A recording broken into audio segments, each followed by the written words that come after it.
Hi, thank you. I'm Tamar, and I'm coming here today from the field of Can you hear me? Okay. So I'm coming here today from the field of experience design, and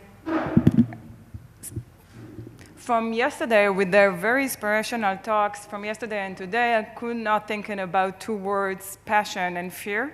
So bear with me and you understand what all of that is doing for experienced designer. So I would like to ask you to think, how do you usually get to links, podcasts, events? How many of them are saved on your device for later? And how many of them really influence your work? So this research focused on learning what is needed to stay relevant and lead in rapidly changing world, learning from the Israeli high-tech technology, management, and design experts. The design research in Bezalel, with thank you to Elad Perisov and Roy Bigger, included design and design thinking methods with in-depth interviews, observations, prototype, informal talks, and global trend analysis. So I'll take you now with me to my journey when I realized, can you hear me okay? When I realized that alongside to my full-time position designing experiences, we have another part-time job to manage, which is to stay updated. And this research and two triggers led me to this research. The first trigger was on my way back from a work conference when I wondered if my learning depends on this kind of opportunities. And the second trigger was that daily design problems that I have to solve, good ideas don't rise next to my desk working or while attending endless formal meetings. The best breakthroughs happen during small talks with people over coffee. So when we are looking at innovation, innovation happens when we take ideas from other people, from people we've learned from people we run into, and we stitch them together into new forms. And then we create something new. When focusing on multidisciplinary teams, these are people that work together in bands, squads, a diverse team that each person having ownership, and all together they have the same product goals. And these teams eventually affect the way we all live. They need to solve problems in creative ways, to innovate and to lead. So I'll be sharing with you the four topics, and we start with the changing job market, and I'll close with a proposed solution based on the research. So zooming out, and we heard from yesterday and today, when zooming out and looking at the rapidly changing job market, changes will influence us as a society, but also impact the way we work. And we are in transitional phase where in the knowledge economy, we know that knowledge, innovation, and talent are taking the lead. And with the exponential technologies that lead the fourth industrial revolution, we'll need constantly to adapt to a fast-changing world and work with the flood of information.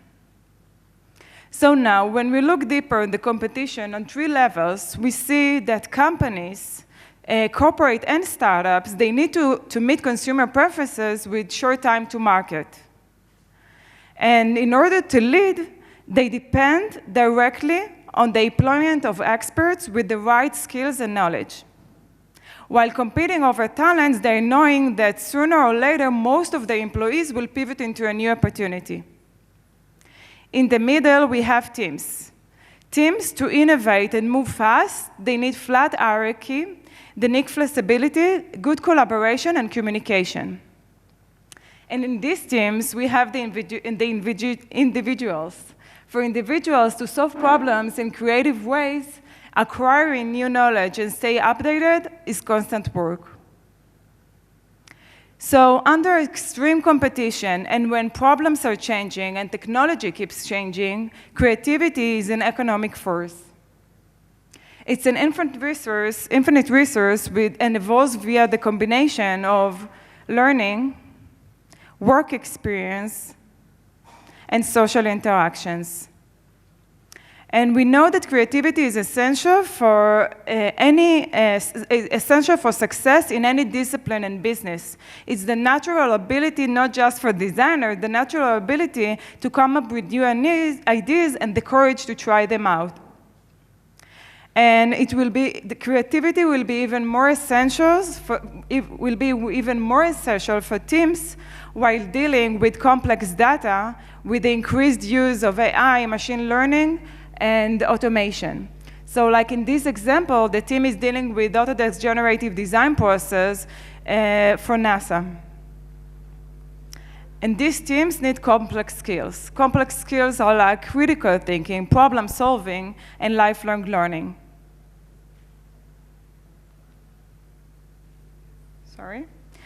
Within these teams, we have designers. For designers, the design role is still evolving, and it brings into teams the core principles of design, and they are adapting them back to the development process. And we hear that since 2015, John Meda noted that over 60 design-related companies were acquired by leading corporates.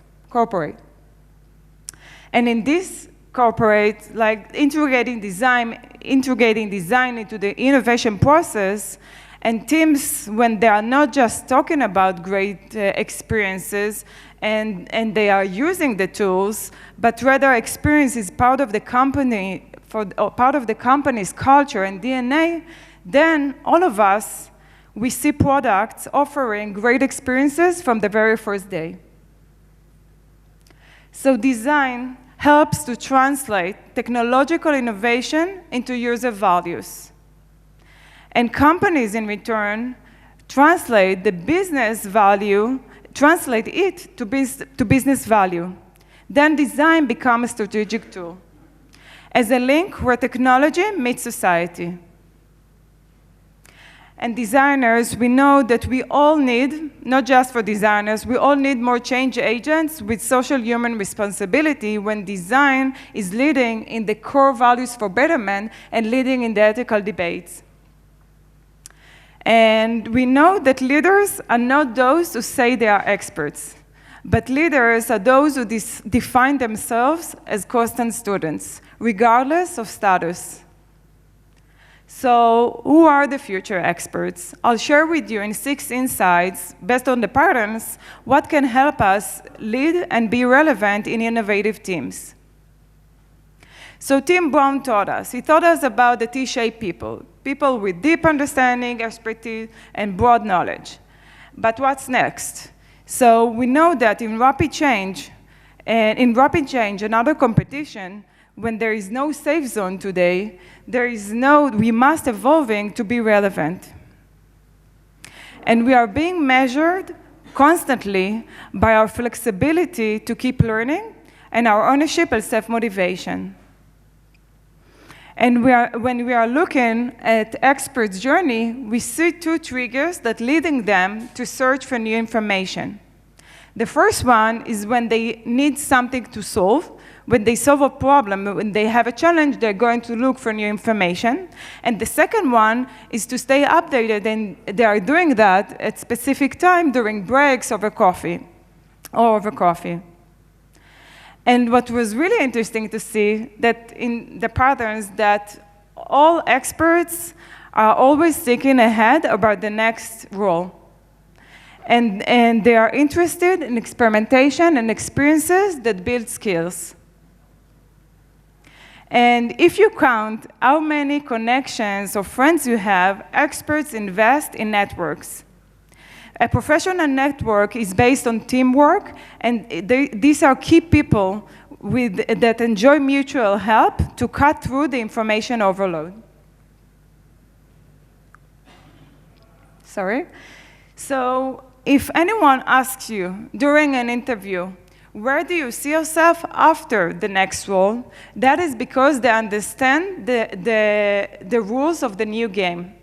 It's a 2-way mutual reputation street where companies will invest in your skills and employees, as ambassadors, will share their experience. So people and experience is interesting. And when everyone is content creators today, professionals who wrap up their experience into storytelling, they enjoy the status of experts faster, better networking, and even opportunities. So when you ask yourself if someone is an expert, we think really fast, in a nutshell, what they know, what they do with that information, and where as a platform, and with whom as a level of talent. And these are the three parts of the puzzle to manage. So it was also found that informal knowledge sharing is the magic that helps us keep evolving.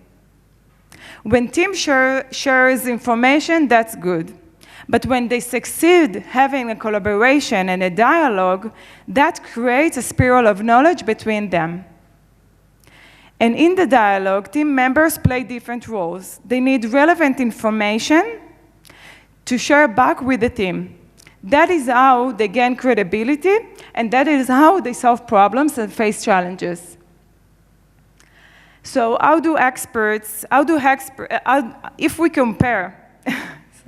if we compare a team dialogue to how do experts get to relevant information today in the company and outside the company, what we actually see is a gap. We see a wide range of diverse tools and formats scattered all over. We have events, we have articles, we have video, we have audio, all of that. And there is a pattern, the gap. Even though experts have a great self-management skills, it is still very hard for them to manage what they know under the conditions of information overload. So the best part of being a designer is to say, what if? So let's think for a second, what if? What if we could manage in one place who to follow, who to interact with, and whenever and however we need it? In the age of globalization and open organizations, knowledge is mobile along with people. And who we know and interact with affects directly the way we shape and build products and services. So what if we could get relevant information based on the values of sustainable lifelong learning, having things focused as opposed to fragmented and scattered, choose and manage as opposed to fear of missing out things, adding value to others and even enjoying that. So if you're a design or tech leader or educator, you already know the information around us is keep changing. So when there is no magic wand yet, if there is one thing I would like you to take from this talk, is to teach others and invest in networks. Networks helps us to get to relevant information and cut through the information overload. That helps us to build skills, and that will help us to make impact for others. So today I focus my time mainly on this challenge, on design, tech, and lifelong learning. So thanks again for the time. Thank you.